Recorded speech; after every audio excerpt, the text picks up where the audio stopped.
Please join me in welcoming Phoebe Segal.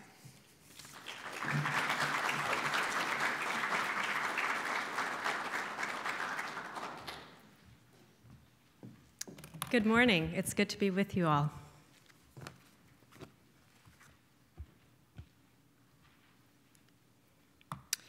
The esteemed Athenian playwright Aeschylus is credited with saying, "Tragedy is comprised of slices of the great banquet of Homer."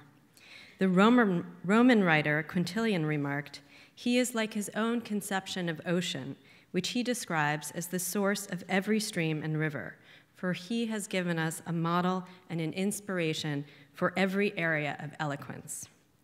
And of the reverence the Greek poets had for him, the Roman author Aelian wrote, "Ptolemaeus Philopator, having built a temple to Homer, erected a fair image of him, and placed about the image those cities which contended for descent from Homer. Gallatin, the painter, drew Homer vomiting, and the rest of the poets gathering it up." Such was the esteem in which the ancients held Homer.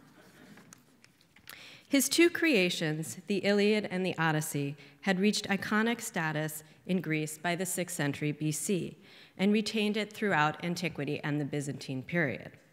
In the West, knowledge of ancient Greek was lost after the fall of the Roman Empire and rediscovered only in the early 15th century.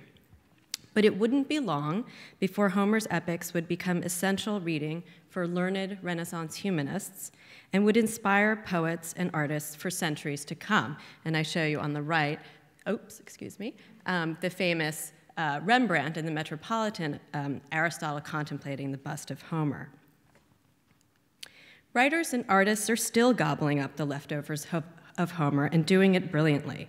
Most recently, Cambridge, Massachusetts-based writer Madeline Miller's New York Times bestselling novel, Song of Achilles, which tells the story of the close relationship between Achilles and his best friend Patroclus through Patroclus's eyes.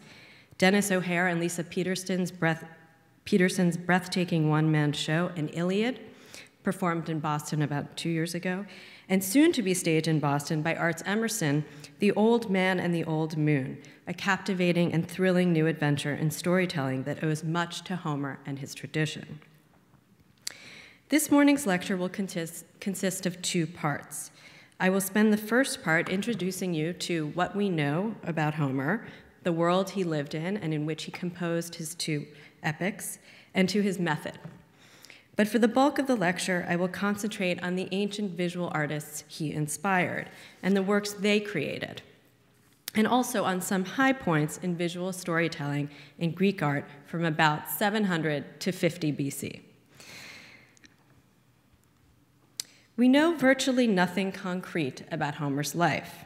The majority view holds that he lived at the end of the 8th century BC, and his origins are attributed to eastern Greece, usually to the island of Chios off the western coast of Asia Minor, or sometimes to the city of Smyrna on the Turkish mainland. The Greeks had settled in these parts in the 10th or 9th century BC, and the cities that grew up there, Smyrna, Miletus, Ephesus, to name a few, situated, as you see on this map, at the gateway to Anatolia and the Near East, were among the wealthiest and most cultivated Greek cities in Homer's day. To understand Homer better, it is important to sketch a brief background against which he lived and composed the Iliad and the Odyssey. The structure of Mycenaean Greek society, in which power was centralized in the hands of a few kings, appears to have come undone in the 12th century. Literacy was lost completely in Greece and only rediscovered in Cyprus about 1000 BC and on the Greek mainland in the middle of the 8th century.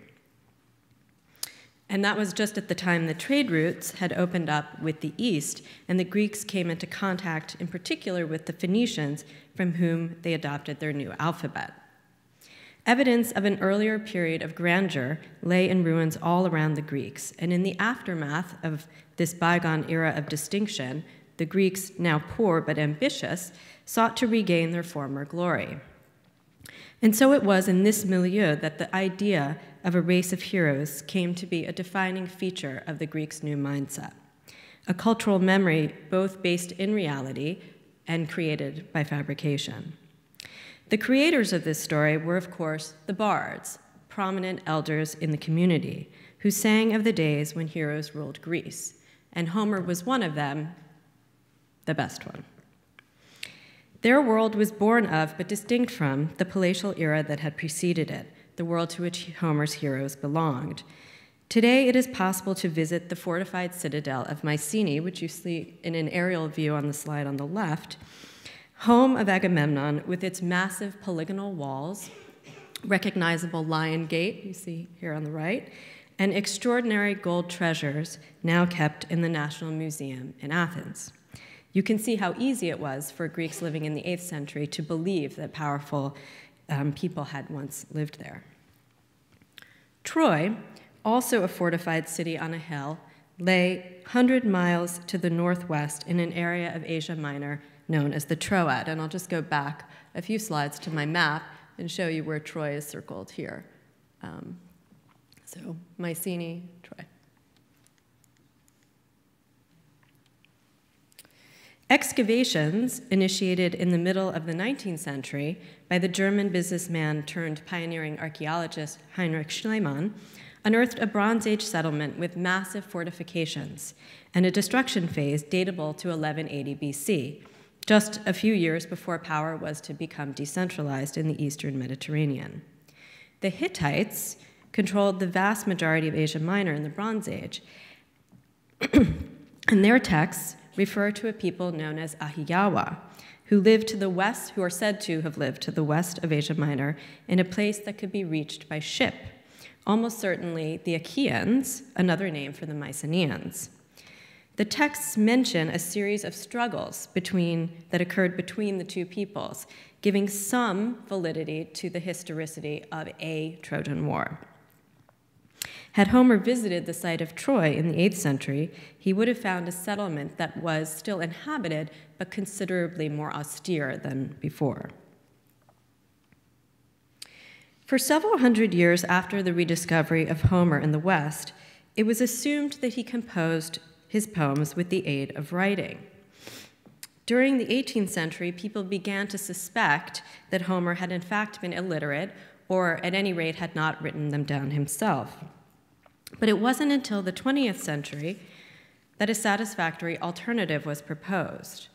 And this came from an American scholar named Milman Parry, who was living in Paris at the time, where he met scholars who had studied illiterate bards from Yugoslavia, who were capable of composing elaborate epics as they performed them.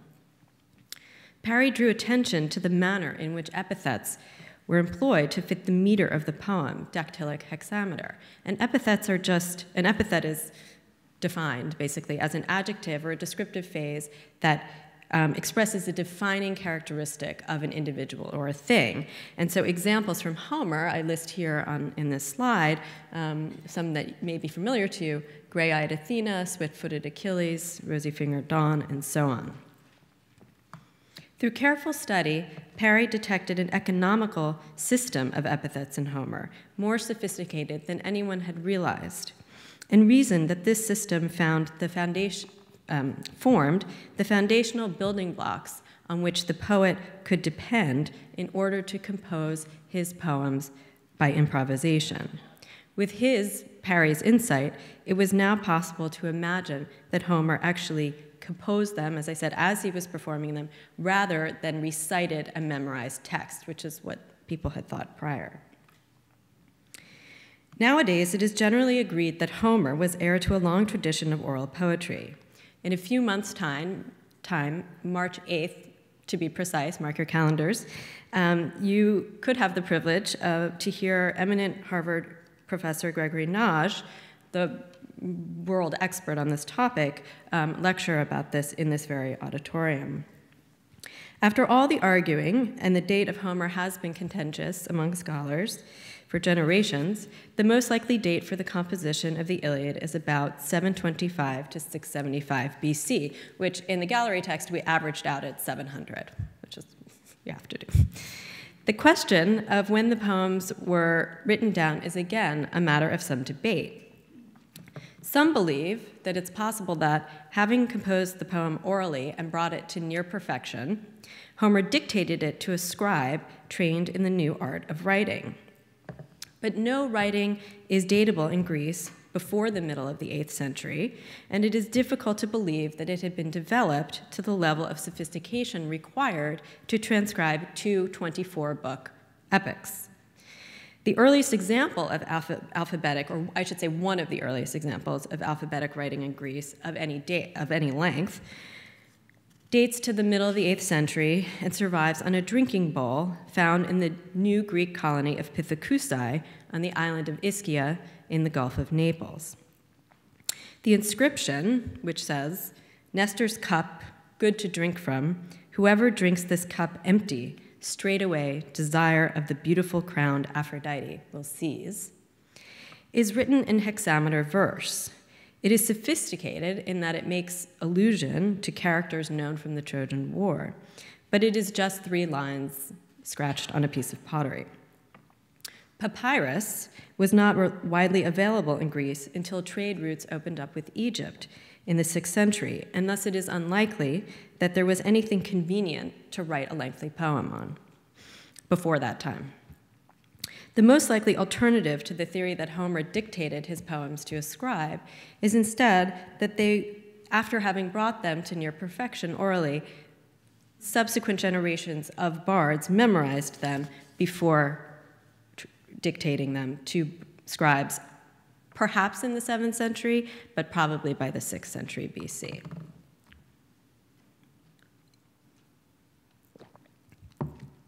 So it seems that there was probably a fixed text that would forever be associated with Homer by the 6th and certainly by the 5th century. Homeric epics were performed as part of the rituals of the Greater Panathenea, an Athenian festival held every 4 years in honor of the patron goddess of the city.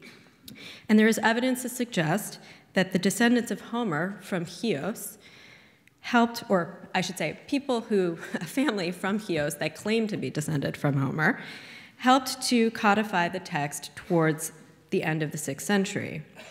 The epics would have, as I said, been written on papyrus scrolls, and it has been suggested that the division of each epic into 24 books pertains to the original number of scrolls required to write the entire poems down.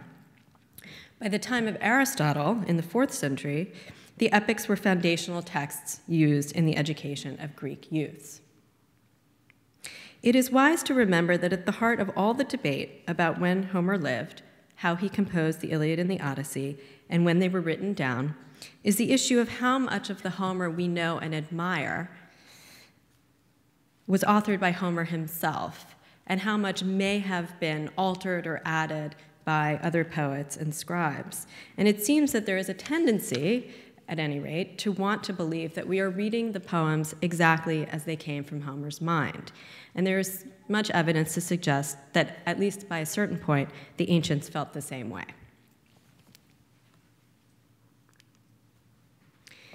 The earliest portraits of Homer date to the 5th century BC and are among the first examples of portraiture in Greek art. It is important to remind ourselves that a portrait is a representation of a specific individual who is usually living, not always. But the portraits of Homer were posthumous, that is to say, they were created hundreds of years after his death, and without having to conform to any known physiognomic realities, Greek artists had a blank slate against which to construct their ideal image of their most respected poet. The MFA's portrait of Homer, which is widely regarded as one of, perhaps the best in the world, is based on a blind type that became canonical in the Hellenistic period and was much admired and copied in Roman times.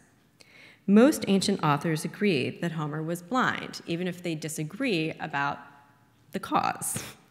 Some attributed it to illness. Others regard it as a consequence of seeing Achilles' gleaming armor, which Homer sang of in Book 18 of the Iliad, or as the result of Helen's anger at his unfair portrayal of her. In this masterful portrait, he appears aged and venerable, with deeply set and heavily lidded eyes, densely curled hair and beard, and wrinkled brow and forehead, to underscore his wisdom and connection to the heroic past. His headband, which you see here, there's just one little lock out of place, evokes those awarded as prizes in poetic contests, an allusion to Homer's place as the Greek poet par excellence. Inserted into a life-size, probably seated statue, this bust must have been displayed as part of a gallery of famous poets, playwrights, and philosophers in a Roman library or garden. Alongside this tradition in portraiture emerged a less common but compelling tradition of representing Homer in the presence of his two creations personified, posing a familial relationship akin to a father with his daughters. A relief signed by Archelaus of Priene, which was made in the late 3rd century BC in Ptolemaic Egypt and found in Italy, depicts the deified bard being crowned by two figures identified by inscriptions as time in the inhabited world. Sorry, those are these. But which are actually just thinly veiled portraits of Ptolemy Philopator IV and his sister wife, Arsinoe II, who, as we heard from Elian earlier, had erected a temple in honor of the poet in Alexandria. Homer sits in a throne flanked by kneeling personifications of the Iliad and the Odyssey. On either side of the altar in front, here, are numerous personifications of literary genres. Those were the genres that, according to Aeschylus, he gave birth to. Myth, history, poetry, tragedy, and comedy, and moral virtues, excellence, mindfulness, trustworthiness, and wisdom. Zeus presides over the entire scene, seated at the apex on Mount Helicon, the home of the 9 muses, and depicted here with their mother, Mnemosyne, and with Apollo. The relief, which was likely awarded as a prize for a victorious poet, seems to suggest allegorically that inspiration flows from Zeus and through Mnemosyne and the muses, her daughters, to Homer, the most inspired poet who ever lived. 2 armed female statues dating to the reign of the 2nd century AD Roman Emperor Hadrian also represent personifications of the Iliad and the Odyssey. The statues were discovered in 1869 in the Athenian Agora near the Stoa of Attalus, which is here, and the reconstructed Stoa of Attalus is where the Agora collections are now housed. And the statues were identified as such on the basis of the presence of Scylla, Aeolus, and Polyphemus in the imagery in the relief imagery that decorates the cuirass and the upper lappets, which you can't see, of the cuirass of the Odyssey statue. In 1953, an inscribed statue base with the words, "The Iliad, I that was after Homer and before Homer, have been set up alongside him who bore me in his youth," was found in a nearby Byzantine wall. Its discovery, which preserved a small section of the leg here, actually it's just foot, confirmed what had been suspected for many years, that originally a portrait of Homer accompanied the statues. The statue group is believed to have originally stood in the library of Pentenos, built around AD 100, but the association has never been confirmed archaeologically. So far as we know, the Iliad and the Odyssey were the only ancient poems to have been animated in this way, despite the fact that they were just 2 among several epics that together were known as the Trojan Cycle, because they told the story of the Trojan War from beginning to end. Those other epics, the Kypria, the Aethiopis, Little Iliad, llioupersis, and the Nostoi, whose subjects are listed on your handout, are lost in their original form and known only through the writings of later Greek and Latin authors, in particular through the summaries of a 2nd century grammarian named Proclus. And it's probably the case that Proclus was just copying earlier summaries. In fact, for most of them, the very best sources we have are the works of art created by ancient artists, visual artists, and that is the main topic of today's lecture. Since the lecture is meant to complement rather than to repeat what we've done in the new Homer Gallery on the second floor, and there we have arranged objects not by date of manufacture, but instead according to the narrative of the epics, I thought it would be wise to chart a slightly different course this morning, and to talk about the development of narrative in Greek art over the centuries, with images of the Trojan War and its aftermath as the focus. In order to do that, I need to say a few words about the relationship between text and image in Greek art, or at least some ideas about that relationship, which constitute an entire subfield of study among ancient art historians. The 19th century German scholar Karl Robert was the first to provide a rigorous and comparative study of myth and art in ancient Greece, Bild und Lied, image and song in German, in which he expressed a radical alternative to the then prevailing view that Greek artists visually transcribed that which the illustrative bard had sung. Robert argued that each myth has an unchanging core, original core, and proposed instead both that the verbal and visual traditions developed on parallel trajectories responding to that core, and that the true traditions, so that is in language and in the visual arts, influenced one another at various points. So that is to say that each time a particular myth is rendered in art and poetry, the act of creation helps to define, for better or worse, the future of the entire tradition. Without going into any more detail, I mention Robert because it is important to fight what I think is our perhaps natural tendency to treat ancient visual artists as passive illustrators, and instead to encourage ourselves to recognize them as active interpreters of ancient myth. And yet, it is important to remind ourselves of the basics of the Trojan War story before going any further. And parenthetically, I'll just say that in the gallery, we developed, and some of you may have already been there, we developed a touchscreen that utilizes our vases to tell this story in broad strokes. So, the story.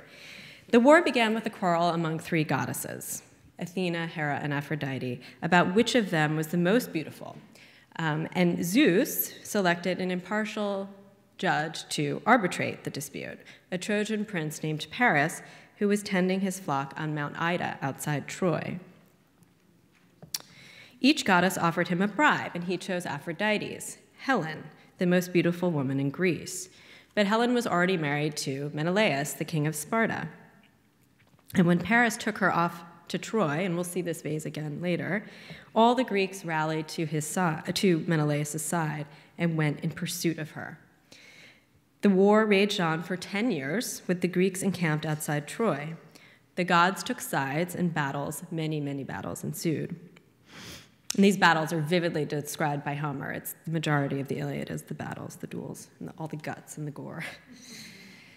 The Iliad, in which Homer tells of the wrath of Achilles, the Greeks' best fighter, takes place in the final year of the war and begins with an argument between Achilles and his general Agamemnon about the fact that Agamemnon has stolen his war booty, the lovely, his companion Briseis.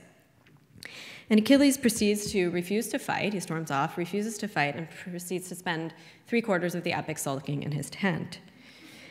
The tide turns when his best friend Patroclus is slain in battle by Achilles' foe, Hector, son of King Priam of Troy.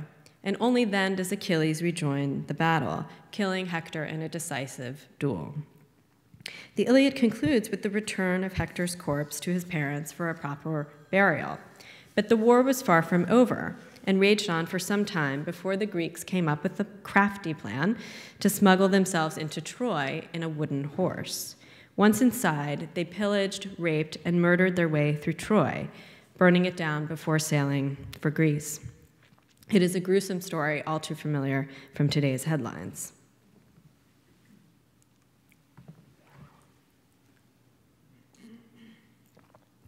It is widely agreed that the earliest depictions of scenes from the Trojan War date to the end of the 8th century. And these images just happen to be simultaneously the earliest representations of any known myth in Greek art. You may be already asking yourselves, how can we tell the difference between images that on the one hand represent something merely happening, for example, mourners lamenting the death of a loved one, a warrior fighting a lion, or men being tossed about in a shipwreck, which are common themes in late geometric vase painting, and images that, on the other hand, depict a specific narrative drawn from myth. This question has plagued historians of Greek art for generations, and the best criterion, proposed by Luca Giuliani, who's one of the best scholars in this field, seems to be that in Greek epic, narratives are premised on nameable protagonists. So that is to say that you have to be able to look at the image and say, this is so-and-so brandishing his sword at so-and-so, or this is so-and-so clinging to a raft, and so on. And sometimes there is more than one option, and interpretations do abound, but in general, this rule of thumb applies. With this in mind, I show you the first representation of a scene from the Trojan War. It is found incised into a bronze clothespin, which you see in reconstruction here on the top, just a fragment, dated to 700 BC, a luxury item found in the ancient Greek city of Thebes, where it undoubtedly belonged to an elite. A central rosette design is flanked by humans and animals, and you can see some of these water birds here, a favorite motif in pins of this kind. And also you may see in the lower right-hand corner a horse. But this horse isn't just any horse. Upon close inspection, we notice that instead of hooves, it has circular feet. Let's see here. So these are not feet, but wheels, right? And also you'll notice that, it's hard to see here, but on the reconstructive drawing, that on its belly, there are 4 squares incised. It is most certainly the Trojan horse known to us from the Odyssey and the Aeneid. Although the story of how the Greeks smuggled themselves back into Troy in the wooden horse after appearing to have sailed back to Greece was told in 2 lost epics, the Little Iliad and the llioupersis, we learn of the trick first in Odyssey, Book 8, when the bard Demodocus tells the story in the court of King Alcinous of the Phaeacians, where Odysseus has washed up. Homer tells us, stirred now by the muse, the bard launched out in a fine blaze of song, starting at just the point where the main Achaean force, setting their camps afire, had boarded the oar-swept ships and sailed for home. But famed Odysseus's men already crouch in hiding in the heart of Troy's assembly. Dark in that horse, the Trojans dragged themselves to the city heights. Now it stood there, looming, and round its bulk the Trojans sat debating, clashing, days on end. 3 plans split their ranks, either to hack open the hollow vault with ruthless bronze, or haul it up to the highest ridge and pitch it down the cliffs, or let it stand, a glorious offering made to pacify the gods. And that final plan, was bound to win the day, for Troy was fated to perish once the city lodged inside her walls the monstrous wooden horse, where the prime of Argive power lay in wait, with death and slaughter bearing down on Troy. We should not be surprised, then, that such a defining moment in the outcome of the Trojan War should have been the earliest depiction of the war in ancient art. And yet it is worth noticing that far from presenting a narrative that unfolds before our eyes, or even a specific moment within that larger story, the Trojan horse here, somewhat disembodied, seems to symbolically refer to the entire event. A storage jar used in a funerary context as a receptacle for human remains features another early representation of the Trojan horse. It was made on the Greek island of Mykonos about 670 BC and is known as a relief amphora because the decoration is molded in relief. Once again, we see a horse on wheels, and that's, you see here in a detail here, which is from the neck. We see a horse on wheels, but this time, warriors are contained in the square boxes, and warriors surround the device. So you see just the heads here. At the very top, a warrior holds his helmet out in front of him, and it looks as if he's throwing out below him. Other sections of the amphora depict other episodes from the siege of Troy. A man takes a woman by the arm as he smashes a child into the ground, recalling the brutal death of the young Trojan Astyanax at the hands of Achilles' son, Neoptolemus. Over the course of the 7th century, Greek artists, in particular vase painters, would come to represent increasingly more specific moments from epic. These scenes can be described as monoscenic. They depict one moment, and they more or less preserve unity of time and space. One example is a group of vases from the 7th century that depict the blinding of Polyphemus, the Cyclops who terrorized Odysseus and his men in Odyssey Book 9. Odysseus and his men had become trapped inside the monster's cave, and after he began to eat them one by one, the hero, praised by Homer for his metis, his skill, contrived a plan to ply Polyphemus with wine and disable him. These two vases, painted around 650 BC, feature 3 men driving a large stake into the eye of a reclining, bearded monster, recalling the passage from Homer. Hoisting high that olive stake with its stabbing point, straight into the monster's eye, they rammed it hard. I drove my weight on it from above and bored it home, as a shipwright bores his beam with a shipwright's drill, that men below, whipping the strap back and forth, whirl, and the drill keeps twisting faster, never stopping. So we seize our stake with its fiery tip and bored it round and round in the giant's eye, till blood came boiling up round that smoking shaft, and the hot blast singed his brow and eyelids round the core, and the broiling eyeball burst. It's really gruesome. Notice that while the painter of the vase on the left has included a spatial dimension, including a pile of rocks, so he's included some kind of landscape. On the right, the vase painter has added something of a temporal dimension through the inclusion of a wine cup in Polyphemus's hand. We'll come back to this later. This is a reference to the wine he has just consumed at Odysseus' proffering, the wine that he has consumed far too much of and has caused him to let down his defenses.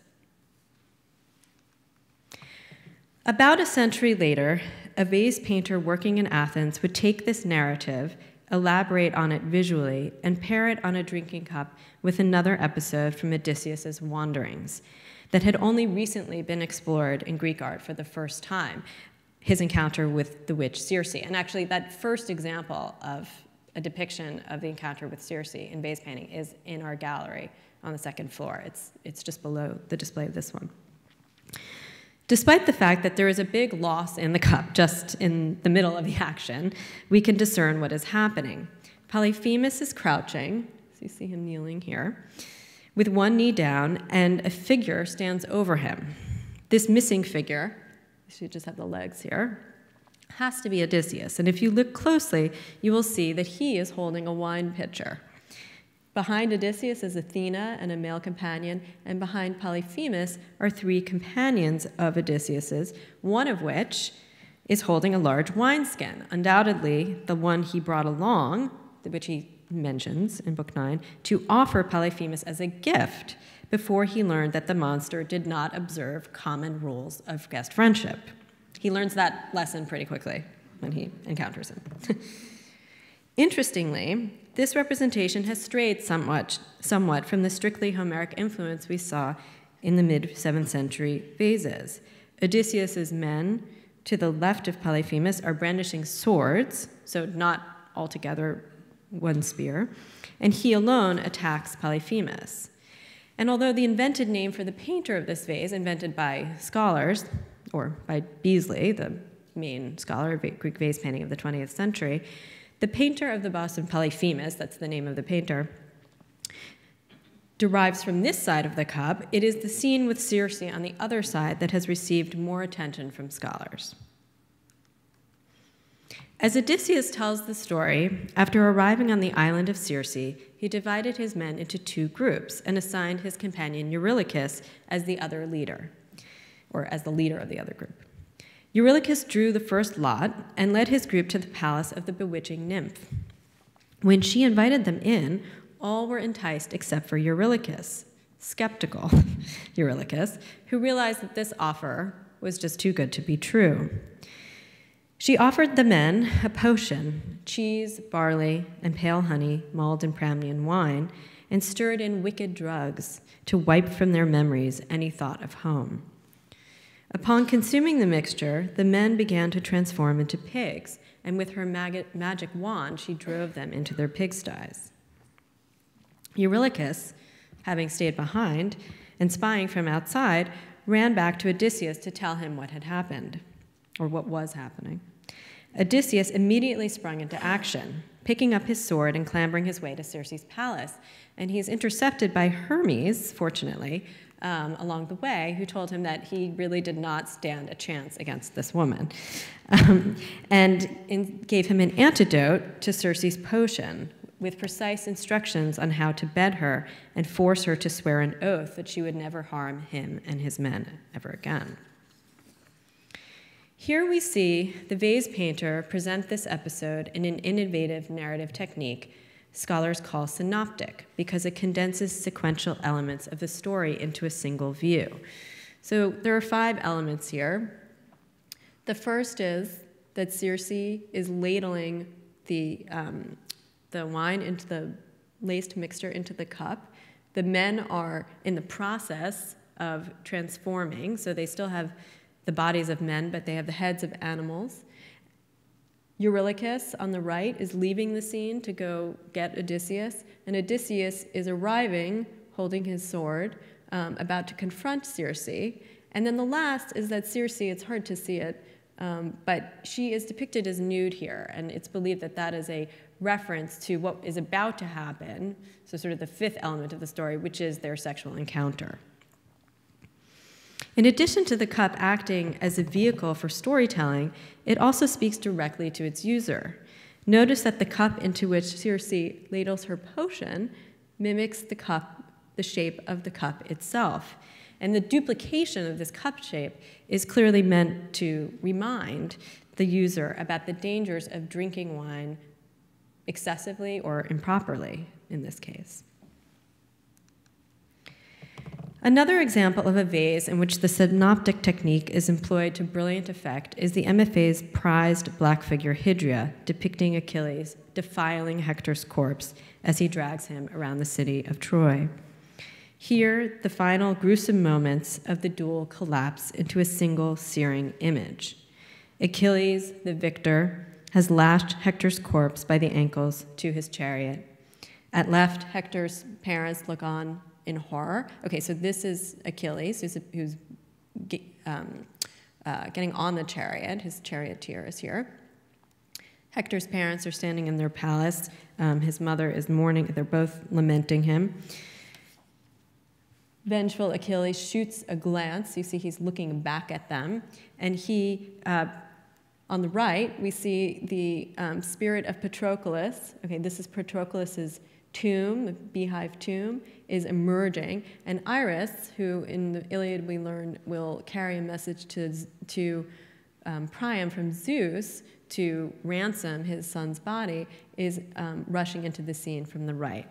And so all of these elements of the narrative are happening at once on the vase, but which in fact unfold in the text. To backtrack a few years, the subject of the games held in honor of Patroclus, and to which Achilles' chariot makes a subtle allusion in the Hydria that we just saw, was represented on a dinos, a mixing bowl, or a bowl for mixing wine and water, around 580 BC.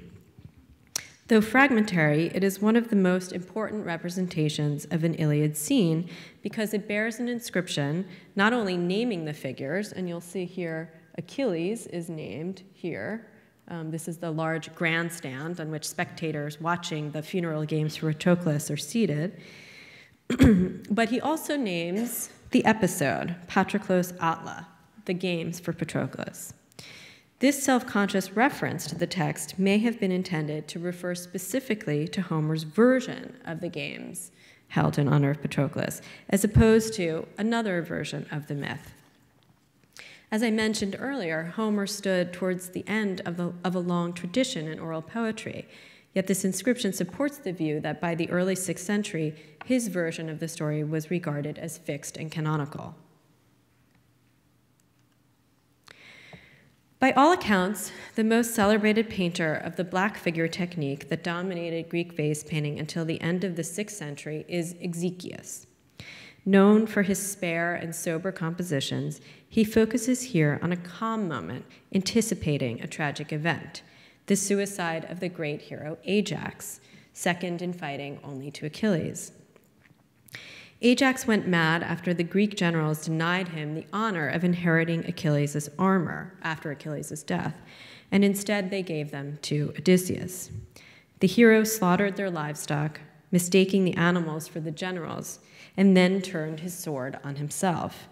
And this subject was popular in the art of the Peloponnese and also in Etruria, in Italy, and the gallery upstairs features a number of representations of it. But here, and all those representations have Ajax pitching himself on his sword. But here, notice how Ajax readies the sword, placing it upright on a small mound, the remainder of his armor placed to the side.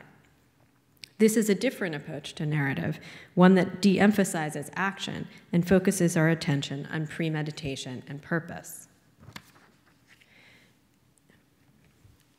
An episode not attested in any surviving literary source, but existing in over 150 representations in vase painting, most famously by Ezekias in a vase housed in the Vatican, is Achilles and Ajax playing pessoi, a form of backgammon.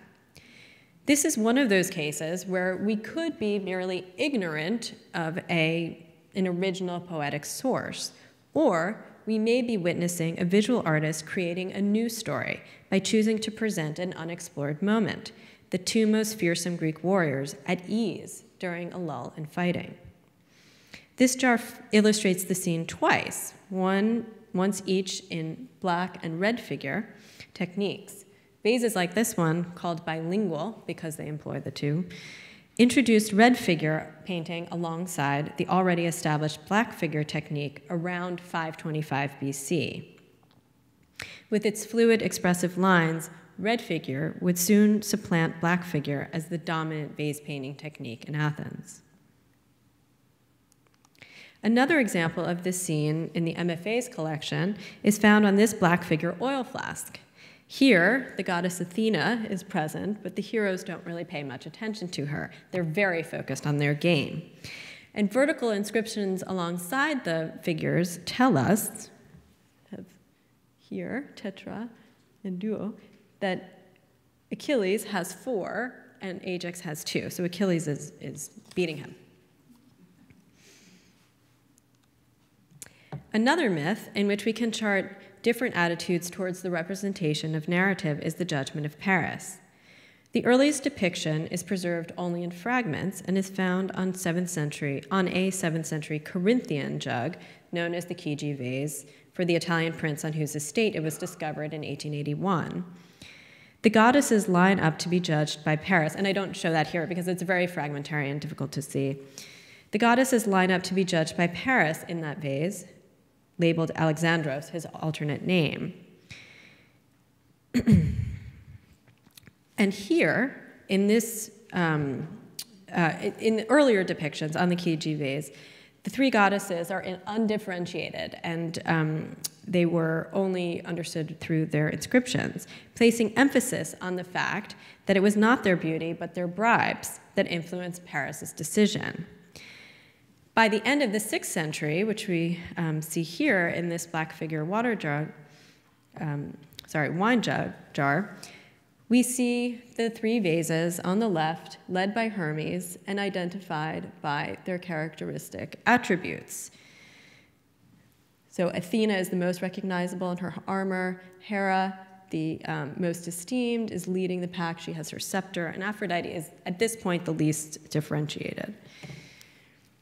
Here, the painter has chosen to represent the moment just before the judgment, as Hermes leads them up to Mount Ida. Paris's decision is implied on the other side of the vase, in a scene interpreted as Menelaos retrieving Helen at the end of the war and leading her back to Sparta. A supremely talented vase painter named Macron would take this pairing of before and after the war scenes to new pictorial heights about a decade into the 5th century. I literally pinch myself every time I go by this that I get to work right near this vase.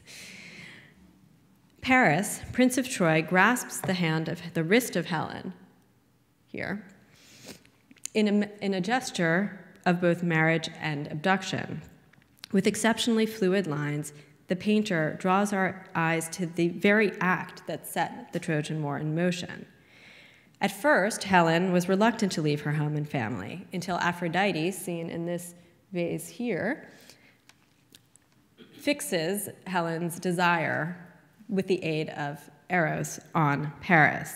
And so she's arranging her veil, Eros is fluttering between them, Pytho, Aphrodite's daughter, the personification of persuasion, they're all urging her to go.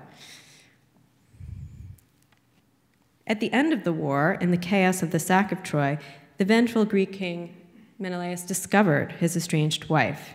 Here, you see him entering the scene from the right. He looks really, really mad. And it is only his elbows are up and his knees, and he's really, the text tells us he's ready to kill her. And it's Aphrodite, again, very important in this phase, who fixes Helen's gaze. And you'll notice that Menelaos looks down, and he is disarmed. In the text we hear by her bare breasts, but here Macron actually suggests that he's looking straight at her genitals. This type of cup, I should mention, was far too large to have been used as an ordinary drinking cup. It's about so big. And more likely, it was actually intended for display. I can't resist showing another cup of the same type painted by one of Macron's peers, the Brigos painter, so named because he worked with a potter who signed his name Brigos, and they could have been one and the same. This is a much bigger topic that I'll just skip over. And this one depicts the old white-haired King Priam begging Achilles to return his son Hector's corpse, as Homer describes in Iliad, Book 24. The scene is full of rich detail and emotional tension as Priam brings these abundant treasures, which you see he's aided by these attendants on the left, to an Achilles who could not look less interested. Hector's corpse, defiled by Achilles, as we saw before on the black figure Hydria, lay beneath Achilles' sumptuous couch. You see this beautifully decorated couch. And he's laying here beneath a table, or behind a table, that is Achilles' dining table, which has strips of meat hanging from it. So the visual artist is likening the Hector's body to being treated, at least, as a piece of meat. And this is interesting because in the Iliad, Achilles goes to great pains to avoid letting Priam see Hector's corpse. And so the visual artist really is adding something new to the story here. Because so many events occurred on the final night of the siege of Troy, the llioupersis, which is just another name for the sack of Troy, presented an interesting pictorial challenge to Greek artists. One approach to the problem of representing multiple events taking place simultaneously that gained currency among vase painters in the early decades of the 5th century was to show these scenes in overlapping continuous friezes. In the aftermath of the Persian invasion of Athens, these images conflated events from the heroic past with historical events. One of these earliest examples is found on the shoulder of a water jar in the Museo Nazionale in Naples. And I show it to you here in drawing because it's very difficult to see this in the real thing, in photographs. And it's attributed to the Cleophrades painter, one of the great vase painters of the end of about the turn of the 5th century. On the left, Aeneas flees carrying his father Anchises, here. Cassandra clings to the cult statue of Athena, begging Ajax in vain not to harm her. And in the center, Priam is seated on an altar, holding the body of his murdered grandson, Astyanax, on his lap. And on the right, a woman attempts to attack with a pestle, also in vain. It is a very bloody and gruesome scene. A few years later, the Brigos painter, who we saw before, would add to the chaos and urgency of this scene with even more dynamic and bloodied figures on a cup in the collection of the Louvre. You can see all these wounds here. Boston is privileged to possess one of the most iconic depictions of the sack of Troy, painted a decade or two after the two vases I've just shown. And looking at it in comparison to them, it's somewhat sanitized, but still very poignant and with a lot of iconographic clarity. Cassandra, kneeling at the cult statue of Athena, and Priam, in flowing robes seated on an altar, reach out to one another across the vase. And Anchises, looking forward,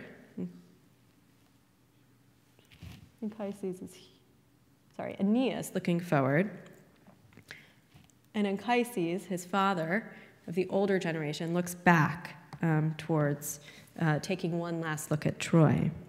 The portrayal of the Greeks as brutal and the Trojans as victimized, the opposite of what one might expect, invites the viewer to consider whether in the final moments of the war the Greeks went too far, a suitable topic for discussion at the gatherings, symposia, which you'll hear more about from Christine, for which wine-mixing bowls like this were often made.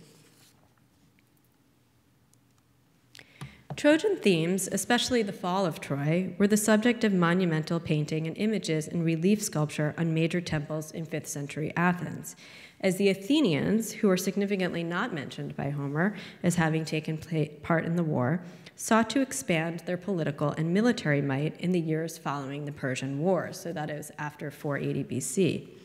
In that sense, these monumental images can be seen as somewhat propagandistic.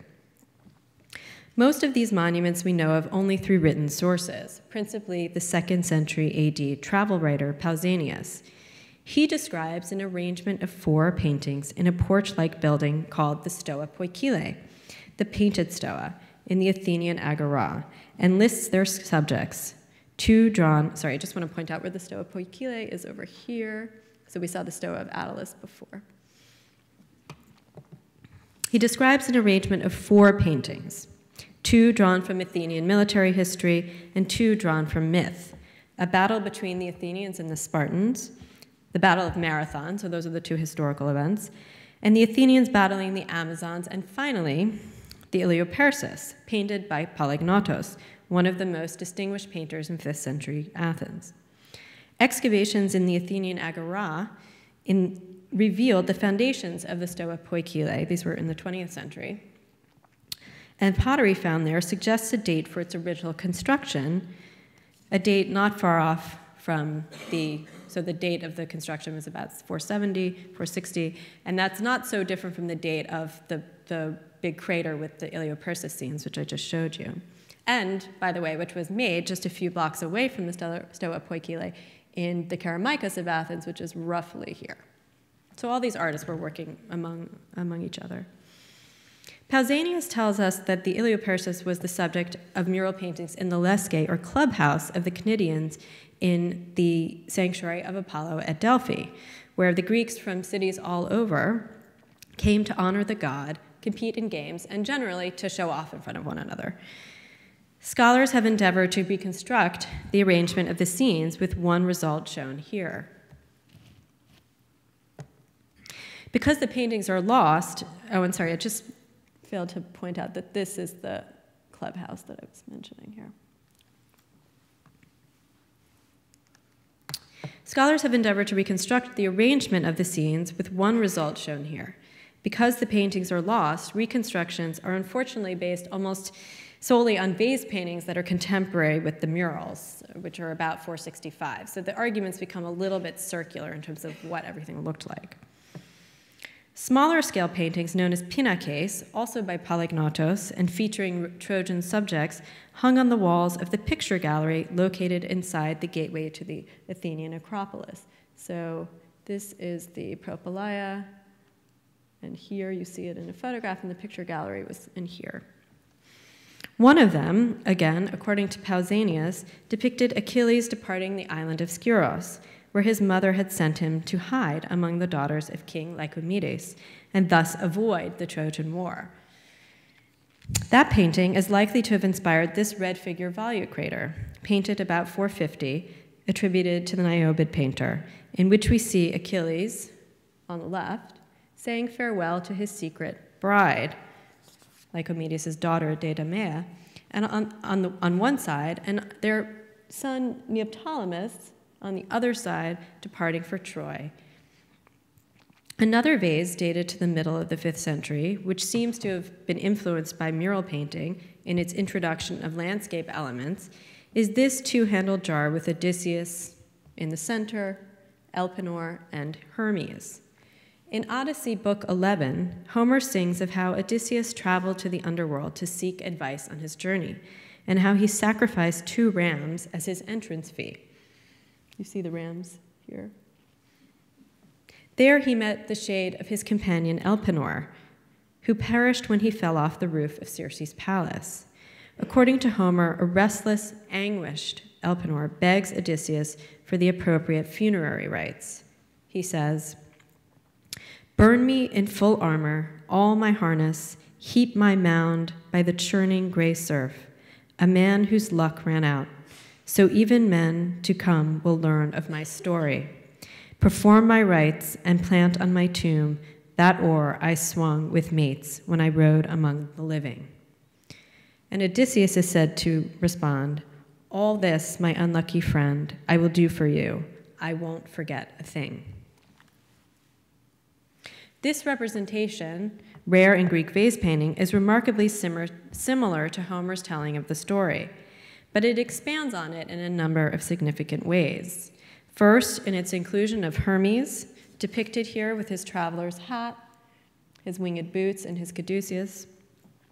Hermes is not present in the Odyssey version, but is appropriate here in his role as the escort of souls to the underworld. Second, in its realization of the rocky, marshy landscape of Hades, which was once painted in white, but is now no longer visible on the vessel to the naked eye. But we have this wonderful drawing that was done in the earlier 20th century that shows us, and now we can elicit all this information through VIL. But anyway, this is just what I show here. But you see this gorgeous marshy landscape so that Elpenor is emerging from the water, not just cut off at the knees, as we see now. And lastly, in the plaintive expression on Elpenor's face, you see here, shown here in 3/4 view, a rarity in Athenian vase painting. Things get really interesting in Greek art when stories begin to be told in 3-dimensional sculpture, and this development resulted, at least in part, from advances in bronze working techniques that made it possible in the 5th century to cast over life-size statues in bronze. Far more elastic than marble, the use of bronze enabled Greek sculptors to create more dynamic figures than before, and so expand their narrative powers. One prime example of this development is this marble head of Diomedes on the left, which is in our gallery, which originally belonged to a full-length statue. The statue was made by a Roman sculptor between AD 100 and 150 and is based on a Greek bronze original dated to about 430 BC and tentatively attributed to the famed sculptor Chrysalis, who you may be familiar with from his iconic portrait of Pericles, which he may or may not have actually constructed. Diomedes was the pugnacious son of the Greek king Tydeus of Argos and led the Argive contingent to Troy. the Iliad portrays him as one of the leading warriors, even so bold as to harm a goddess, Aphrodite, as Homer tells us in Book 5. Notice here his swollen cauliflower ears, so he has the ears of a true boxer. Diomedes' greatest heroic accomplishment was his stealing, along with Odysseus, the Trojan cult statue of Athena, called the Palladion, to satisfy a prophecy that Troy would not fall as long as it stood in its sanctuary. The marble head once belonged to a life-size Roman sculpture similar to the one illustrated on the right, which is now in Munich. And this statue, you see that he's turning and looking over his left shoulder, is believed to have originally represented him holding the Palladion as he was leaving Troy, so holding the Palladion in his left hand, and in his right hand holding up his sword, which he has removed from its scabbard, and preparing to defend himself against Odysseus, who it is said in some later literary sources was about to kill Diomedes before they got back, so that Diomedes wouldn't, before they got back to the Greek camp, so that Diomedes wouldn't take credit alone for their achievement. And so that is what we believe is illustrated here. People have even speculated that the Doryphorus, the famous spear bearer attributed to, well, by Polyclitus, was also dated in the which is also dated in the mid-5th century, was intended to represent Achilles holding his spear. But many feel that if the Doryphorus represents Achilles, even if it represents the Achilles to the extent that it shows an idealized male nude holding a spear, and that in the Greek conception mindset, Achilles was the idealized male nude holding a spear, it lacks the narrative specificity to identify him by name, which, as we recall from earlier, is one of the main criterion for identifying images of myth. This slight trend toward storytelling in 5th century ideal sculpture would become, you could say, an absolute craze in the Hellenistic period, particularly among the sculptors who worked for the Pergamene kings, who were the successors to Alexander the Great in Asia Minor. This style in sculpture, often called the Hellenistic Baroque, reached its zenith in the late 3rd and 2nd centuries BC and is known for its daringly theatrical and dramatic compositions. One scholar notes that it is a style that, quote, gives priority to pathetic expression and restlessness of surface. That's the great J.J. Pollitt at Yale. The multi-figured compositions we are about to see, and one of which you see already, seem to display an awareness of the viewer that in turn draws the viewer into the story and heightens his or her emotional response to it. Some of the very best examples of this style represent episodes and characters from the epic cycle, and there seems to be, in general, a revival of interest in epic among Pergamene artists. The MFA's masterful portrait of Homer, after all, is modeled on a type that was codified in Pergamon in the 2nd century BC. A much-copied type in the Roman period is known as the Pasquino group, I show it here, and depicts an older, bearded warrior clutching a slumped corpse of a youthful warrior. They are usually identified as Menelaos and Patroclus, whom he carried off the battlefield, as Homer tells us in Book 17. Note the pyramidal form of the group, the dramatic turn of Menelaos' head, and the patheticness of Patroclus' hulking corpse with his heavy hanging head. The MFA's beloved Polyphemus, which is one of the highlights of the gallery upstairs, probably once belonged to a large sculptural ensemble depicting the blinding of the Cyclops. Or it may have, I'll get to that. An episode we confronted earlier. But the vertical position of the head, as you see here, so instead of him being reclining, as we saw in the images on vase painting, he's strictly vertical, and he has a somewhat contemplative rather than drunken look on his face. And this is suggested to some that instead of being in the moment in the Odyssey that we heard about, that this Hellenistic conception of him is based on Hellenistic poetry, particularly the Idylls of Theocritus, in which Polyphemus is gazing love-struck at the scene of Galatea, and this is an unrequited love. The active treatment of the hair, beard, and face finds close parallels in the sculptures working in Pergamon during the 2nd century, but it is still difficult to tell whether this is an original Hellenistic or Roman revival of that Pergamene style. And you'll notice that his one eye is perched between these two clenched eye sockets, which is quite a different and much more humanized portrayal of him than what we see in the 5th century in these body terracottas that were used in a sanctuary near Thebes, in which the eye is placed in the middle of the forehead. The Polyphemus head probably once formed part of what was similar to a group found in an imperial dining grotto at Sperlonga on the coast of Latium south of Rome, where fragments of a number of sculptural groups were discovered in 1957. The date of the villa, and you see the grotto here. It has several chambers inside. The date of the villa is probably Augustan, and it features a natural cave into which a summer banqueting room was incorporated in antiquity. The architects who created the space enhanced its natural features with built ones, rounding off the natural pool into a neat circle, paving the surrounding area, and furnishing 2 sub-grottos with fountains. It is a lovely spot. Literary sources indicated that the Roman Emperor Tiberius resided there, and it was probably during his reign that the cave was lavishly adorned with sculptural groups, enacting scenes from the Iliad and the Odyssey. And I show just one here, which is a reconstructed, from all the pieces, reconstruction of the blinding of Polyphemus, who you see here in the center. And, but other groups included the assault of the sea monster Scylla on Odysseus' ship, the theft of the Trojan Palladion, and a version of the Pescino group with Menelaos and Patroclus that we saw earlier. The ship of the Scylla group bears a 1st century AD inscription with the signatures of 3 sculptors from Rhodes, Athenodoros, Hegesandros, and Polydoros, known from the Roman author Pliny.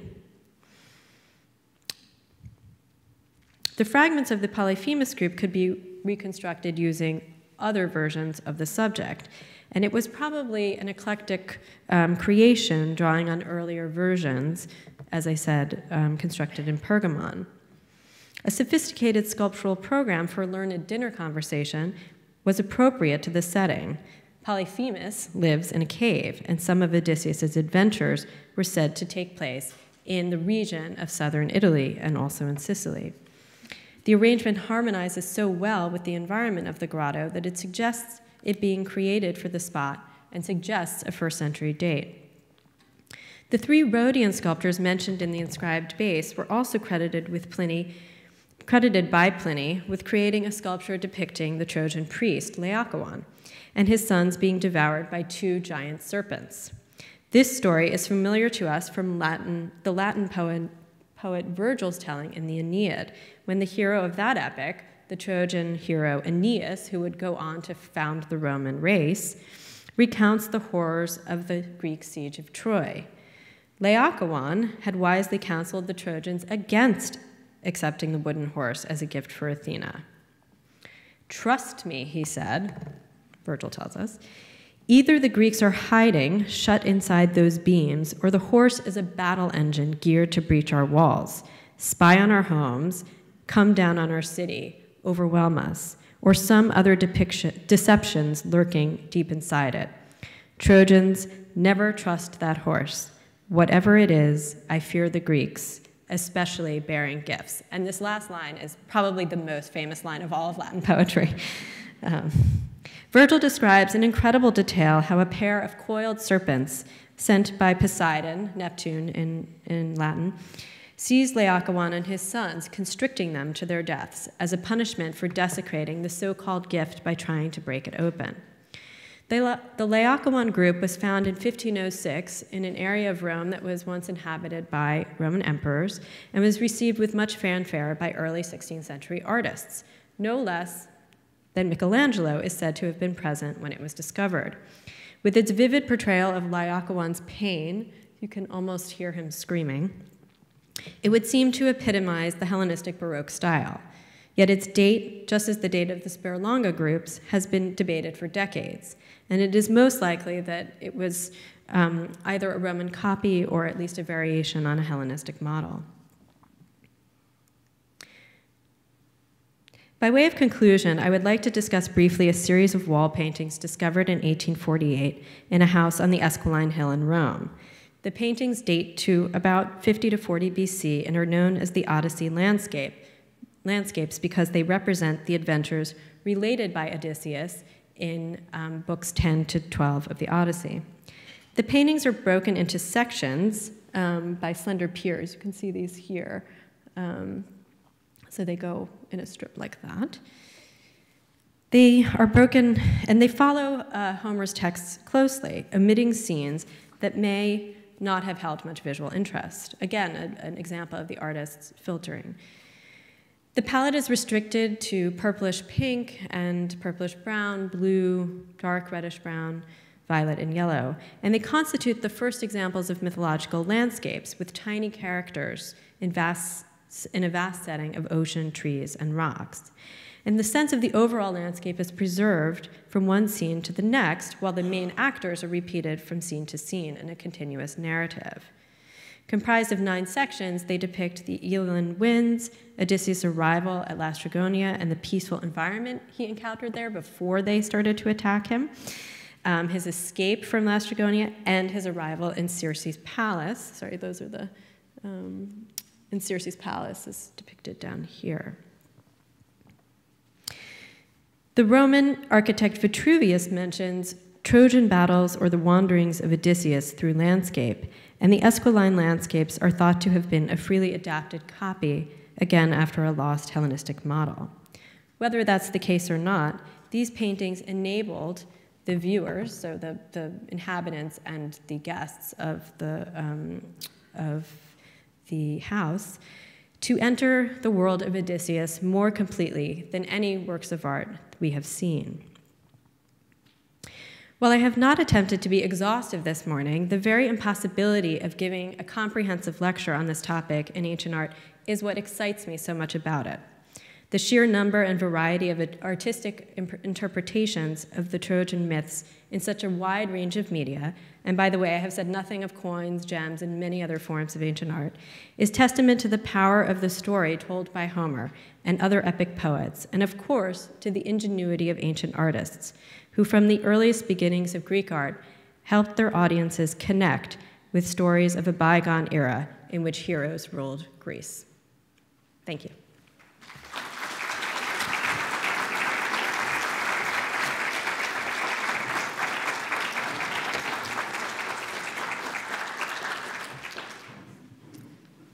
If anyone has any questions, there's a mic on either side of the room.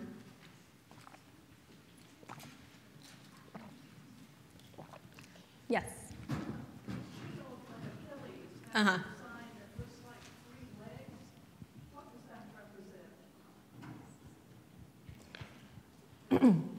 That, I always get that question. It's funny. There's a lot of speculation about what that represents in ancient art. It comes to represent Sicily from the three points, but its origins in Greek art are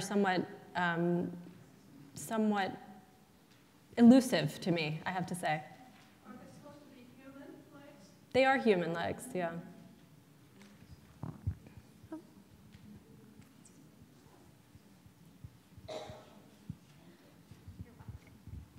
In the vase with Achilles dragging Hector, I recently, by reading the text, realized, and I just want to confirm it, that Achilles is shown twice. When he's going to when he's going to Priam, he's looking at them and Iris is behind him. But is he also in another scene switching with the charioteer, and in one event he is driving his chariot, and in the other event it's a charioteer doing it? Am I being clear? I think what you're asking is whether Odysseus is... No, Achilles. Achilles, rather, is whether Achilles is being duplicated in the image. Well, they're showing different scenes, and in one scene he's standing. In the other scene he is driving the chariot, but then in the reverse scene, the charioteer. Well, as you said, different events are shown in one view. Okay, so just to clarify, in that image, well, first of all, that vase only has one side, the side that I showed. And the idea is that Achilles' chariot is dragging Hector around the city. But in the image, to the best of my knowledge, Achilles is identified only as the figure that is climbing onto the chariot. And he would have had a charioteer who was driving his chariot. In other words, the Greek warriors in the Iliad don't drive their own chariots. They get on them and get off them, and then they fight. Is that a little bit clearer? Yeah, I mean, I can go back, and but maybe it's something that we should just clarify in a few minutes. Come back to. Any other questions? Yeah, thank you for that presentation right here. My question has two parts. The first part is, you talked about telling the difference between reality and myth, so I missed your answer. So that's my first question. And the second part of the question is, I'm wondering if there really is a difference between reality and myth. We see this repeating in different cultures as well, and also the story being told over and over again. I wonder if there's something real, at least psychologically. Okay, that's a very good question. So, for one thing, there has been too much made of a kind of division of reality and myth, and recent scholars have tried to kind of bring that together and to suggest that images that aren't representing myth don't necessarily represent reality, right? They can still represent an ideal. So that's what happens in some of the examples of late geometric vase painting, is you have, a warrior fighting a lion, for instance. Now, it's not an image from reality because lions didn't exist in Greece, or they didn't exist in Athens, which was pretty small and provincial in the 8th century. So it's not like they had lots of contact with the north of Greece, where there may have been a real lion. And yet, it's not a representation of a myth because, and the way I define that, which was I was working off of Luca Giuliani, is that you have to be able to, either by attributes or some specific action, identify the figure as a particular named person from myth, like Diomedes and as I said, there are disputes about which interpretation, and there's a lot of gray area here, but in general, that is the difference between something that is just a representation of an ideal, like an elite passing a sort of rite of passage, right? Going through a rite of passage, or by either through a boar hunt or whatever elite activities aristocrats in Greece took part of, and saying that's Odysseus who is stabbing Polyphemus in the eye. So is that a little bit clearer? Okay, but I'm sorry. I just want to say that you're right to point out that it's not so binary a relationship as has often been thought.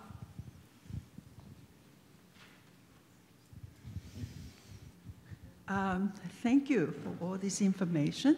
And the thing is I'm doing a lot of research, actually not exactly about Homer. I'm doing the research on the silk. The history of silk, it's has its long history. And that's, a lot of people think it's only from China, but actually, Homer, it's actually in my research, I find out way back in the Homer's time, he already indicated. I have a copy of that. It's way back. He said that, okay, probably I can narrate this whole, because there's a lot of bits and pieces. And so this is, he recognized the Greece, that was at the time of the Homer, say there was, Greece was, what is it? Their civilization was mainly on the agriculture or the warriors. Then by the, when they recognized there was a trade, in the along the Mediterranean, the area there, then the Greeks start to improve their society. I think I have I just put it short on this, but I have a lot of information based on that.